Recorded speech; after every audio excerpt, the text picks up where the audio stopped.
Assalamualaikum warahmatullahi wabarakatuh. Jadi kali ini penulis ingin bahas soal penyakit motor, kompresi bocor. Ya ini spesifik ya, kompresi bocor, karena ya entah mengapa masih cukup banyak yang mengalami kompresi bocor. Kompresi bocor itu biasanya terjadi karena ada kerak di sekitarnya valve, juga bisa karena ring piston itu macet. Kenapa? Karena oli ya. Jadi oli bisa membuat ring piston itu macet. Ketika oli melumasi ring piston dan kemudian kena panas, olinya nggak kuat panas, akhirnya mengering membentuk kerak. Nah ini yang salah adalah olinya ya. Olinya pakai yang mudah rusak, mudah berkerak. Kalau olinya itu adalah yang mudah menguap, rasanya enggak ya, rasanya enggak. Jadi terutama adalah karena olinya mudah jadi kerak ketika kering. Kerak di ring piston dan kerak di valve ini kita harus bedakan dari kerak di permukaan piston. Kerak di permukaan piston ya memang merugikan juga, karena efeknya adalah membuat kebutuhan oktan jadi meningkat. Oktan 90 yang biasanya aman jadi nggak aman, oktan 92 yang biasanya aman jadi nggak aman. Jadi kebutuhan bensinnya meningkat, kebutuhan oktan bensinnya meningkat. Sementara itu kerak di valve ya efeknya valve-nya nggak bisa duduk dengan sempurna, nggak bisa sit ya, nggak bisa nempel plek nutup gitu ya. Jadi di valve itu kan ada per itu fungsinya adalah untuk membuat valve-nya itu kembali ke posisi semula rapat gitu ya. Namun keberadaan kerak akan membuat valve ini nggak bisa nutup sempurna. Kerak ini biasanya ya bisa dari kondisi mesin juga, dari saluran intake-nya bisa, dari ruang bakarnya juga bisa. Keraknya tentu ya luar biasa ya kalau sampai seperti itu. Kalau di oli, sumber kerak itu adalah dari bagian bagian aditifnya, aditif padatan. Aditif padatan di oli itu cukup banyak, walau nggak sampai 1% ya. Sudah sampai 1% nggak? 10.000 ppm kan 1% itu nggak sampai ya. Aditif itu biasanya ya kalau di total mungkin 5.000 ppm maksimal, jadi 0,5% mungkin. Jadi misal kalsiumnya 3.000,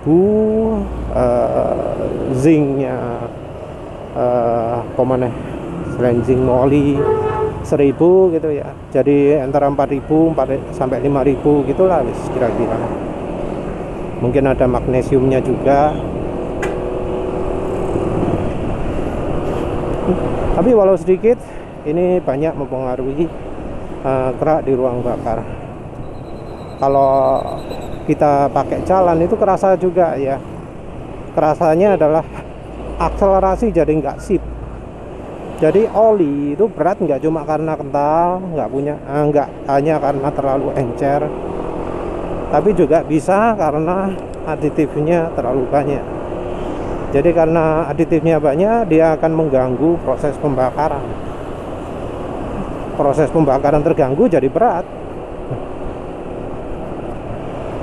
Jadi ini kalau di 0-100 ya, bedanya oli yang ringan dan yang berat. Kita ngomong oli yang kekentalannya sama, olinya juga sama-sama baru. itu bisa beda 0-100 nya 2 detik 4 detik gitu. Ini untuk motor yang akselerasinya 18 detik. Jadi misal pakai oli sip gitu ya, akselerasinya bisa 17 detik. Namun begitu dapat oli yang aditifnya terlalu banyak berlebihan, akselerasinya bisa 21 detik, sekitar segitu ya. Jadi oli itu sangat mempengaruhi akselerasi motor. Akselerasi dan top speed harus kita bedakan, karena kalau top speed yang mempengaruhi beda lagi, dan aditif yang terlalu banyak juga bisa sih mempengaruhi top speed. Jadi oli yang menghambat kalau misalnya nggak bisa uji akselerasi, karena uji akselerasi kan butuh alat minim kamera ya, kamera yang rekam speedo. Nggak ada kamera ya alat uji GPS. Walau alat uji GPS itu lebih kacau ya, lebih nggak reliable, karena ya selisih sampai 1 detik 2 detik itu parah lah. Kalau nggak bisa akselerasi 0-100, bisa pakai top speed.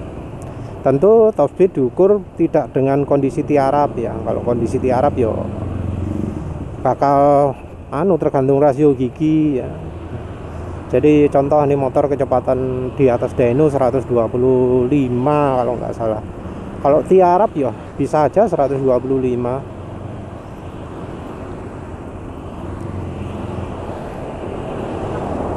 Nah tapi kan ya kita berkendara biasanya tegak, pakai duduk tegak aja lah, biar ada hambatannya, biar akselerasi motor kita top speed motor kita itu dipengaruhi oleh hambatan angin juga, karena kita mau mengukur tenaga di RPM paling tinggi. Perbedaan top speednya sendiri bisa cukup banyak ya. Jadi kalau di motor penulis ini top speed normalnya 113, 112 lah ya, tergantung dari silek yang penulis pakai. Sekarang pakai silek yang 2,3 cm, jadi top speed ya bisa 14 lah, tergantung olinya. Normalnya 113. Kemarin pakai oli Orange juga bisa 113. Orange saya 40. Pernah penulis pakai oli 10W40 beberapa kali, top speed jadi turun termasuk drastis. Ada yang 108, ada yang 106. Jadi ya 113 bagi 106 piro ya?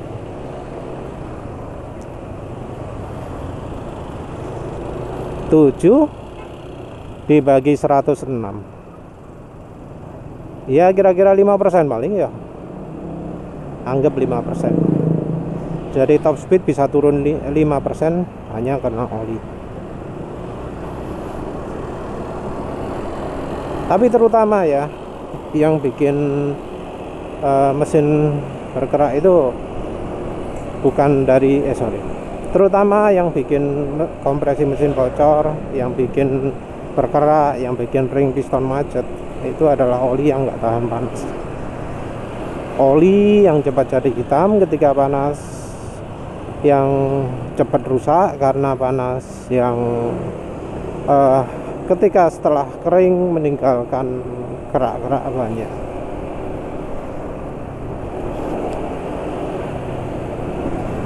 Untuk bikin bersih ini, ketika pembakaran bersih, kita bisa mengacu pada TBN biasanya. Jadi penulis nyebut aditif.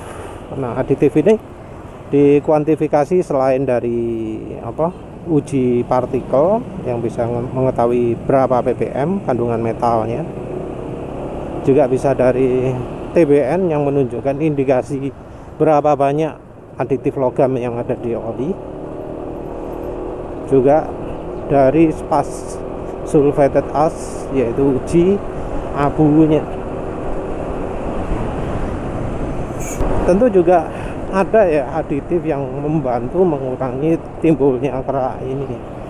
ya sayangnya kita nggak akan bisa tahu apakah oli ini resepnya bagus atau enggak.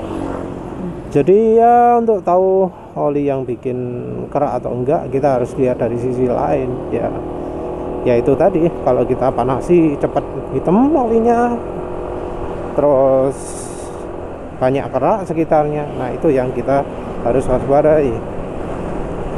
Selama ini oli-oli dealer, oli rekomendasi dealer ori ya, oli rekomendasi pabrik motornya, pabrik mobilnya, itu seringnya adalah oli-oli yang kurang begitu baik, terutama yang non Pertamina. Jadi kalau oli Pertamina jarang ya membuat masalah kerak, rembes, kompresi bocor gitu. Yang sering adalah yang buatannya Jepang, jadi merek Eneos, merek Idemitsu, sorry bukan merek, pabriknya Nippon Oil, pabriknya Idemitsu, pabriknya Shell, sering itu ya yang bikin masalah. Ini kita bisa lihat di kemasan botolnya ya, kalau di balik botol oli. Untuk oli Suzuki dan olinya Yamaha, pabriknya disebutkan secara jelas. Kalau di olinya Honda itu nggak begitu jelas, cuma ada indikasi FED gitu ya, buat misalnya buatan Federal, IDE buatan Idemitsu. Tapi ya mau bagaimana lagi, kita pakai acuan itu. Solusinya ya pakai oli yang buatan Pertamina lah guys, kalau nggak bisa cari yang lain. Jangan beli oli full sintetik murah. Kalau ingin bener full sintetik ya Ravenol VST itu silahkan. Kalau nggak gitu ya coba campuri lah, misalnya 5% minyak goreng.